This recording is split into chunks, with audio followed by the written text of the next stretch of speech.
சிவபெருமானின் 64 வடிவங்களில் காலபைரவர் வடிவமும் ஒன்று. காலபைரவர் எதிரிகளுக்கு அச்சத்தை தருபவர். தன்னை சரணடைந்த பக்தர்களை சகல ஆபத்துகளிலிருந்தும் பாதுகாத்து அவர்களுக்கு அனைத்து நலன்களையும் அருளக்கூடியவர். அப்படிப்பட்ட சக்தி தெய்வமான காலபைரவரை பற்றித்தான் இந்த வீடியோவில் பார்க்க போகிறோம். இந்த வீடியோ ரொம்ப இன்ட்ரெஸ்டிங்கா இருக்க போகுது. ஸ்கிப் பண்ணாம ஃபுல் வீடியோ பாருங்க. வாங்க வீடியோக்குள்ள போலாம். அந்தகாசுரன் எனும் அசுரன் சிவபெருமானிடம் பெற்ற வரத்தால் ஆணவம் கொண்டு தேவ முனிகளை வதைத்தான்.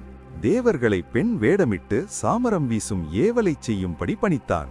அந்தகாசுரன் சிவனிடமிருந்து இருள் என்ற பெரும் சக்தியை பெற்றமையால் உலகை இருள்மயமாக்கி ஆட்சி செய்தான். தேவர்களும் முனிவர்களும் அவனை அழிக்க சிவனிடம் வேண்டினார்கள். தாருகாபுரத்தை எரித்த காலாக்னியை பைரவமூர்த்தியாக சிவன் மாற்றினார். 8 திசைகளிலும் இருந்த இருளை நீக்க 8 பைரவர்கள் தோன்றியதாக புராணங்கள் கூறுகின்றன. அவர்களின் கருணையால் அந்தகாசுரன் அழிந்தான். இதுவே பைரவர் அவதரித்த நோக்கம். பைரவரை ஸ்வர்ணாகர்ஷண பைரவர், யோக பைரவர், ஆதி பைரவர், காலபைரவர், உக்ர பைரவர் என்றெல்லாம் அழைக்கின்றார்கள்.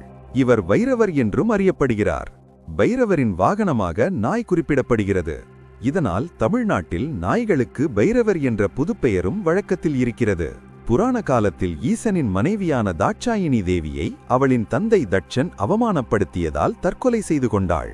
இதனால் மிகுந்த சோகத்தில் ஆழ்ந்த சிவபெருமான் தாட்சாயினியின் உடலை கையில் ஏந்தியவாறு கோபமாக திரிந்தபோது அந்த சிவபெருமானை அமைதிப்படுத்த திருமால் தன் சக்கராயுதத்தால் தாட்சாயினியின் உடலை பல துண்டுகளாக அறுத்து இந்த பாரத தேசமெங்கும் தேவியின் அந்த உடல் துண்டுகளை விழச் செய்தார். அந்த இடங்கள் இப்போது சக்திபீட கோவில்களாக உள்ளன. இப்போது அம்மனின் சக்திபீடங்களாக இருக்கும் அந்த புண்ணிய தலங்களை சிவபெருமானே பைரவர் வடிவம் தரித்து காவல் புரிவதாக கருதப்படுகிறது. இந்த பைரவர் ஒரு சக்தி வாய்ந்த தெய்வமாவார். காசியின் புனிதம் பற்றியும் கங்கையின் புனிதம் பற்றியும் பல விஷயங்களை நாம் கேள்விப்பட்டிருப்போம். சிலர் நேரிலும் சென்று பார்த்திருப்பார்கள். 7 ஜனங்களிலும் செய்த பாவங்களை போக்கும் புண்ணிய தலமாக காசி கருதப்படுகிறது. அந்த வகையில் காசியின் மற்றொரு சிறப்பம்சம் காலபைரவர் சன்னதி. காசியில் அமைந்துள்ள பிரசித்தி பெற்ற காலபைரவர் சன்னதிக்கு தனிச்சிறப்பு உண்டு. காசிக்கு சென்றவர்கள் இரவு காலபைரவ பூஜை பார்க்காமல் திரும்புவதில்லை. காலபைரவர் காசி நகரத்தின் சேனாதிபதியாக இருக்கிறார். காசியில் இறந்தவர்களுக்கு யமபயம் கிடையாது. ஏனெனில் தண்டனை கொடுக்க யமனுக்கு அதிகாரமும் கிடையாது. காலனின் அதிகாரம் பைரவர்களுக்கு கிடைத்தால் காலபைரவர் என்று அழைக்கப்படுகிறார்.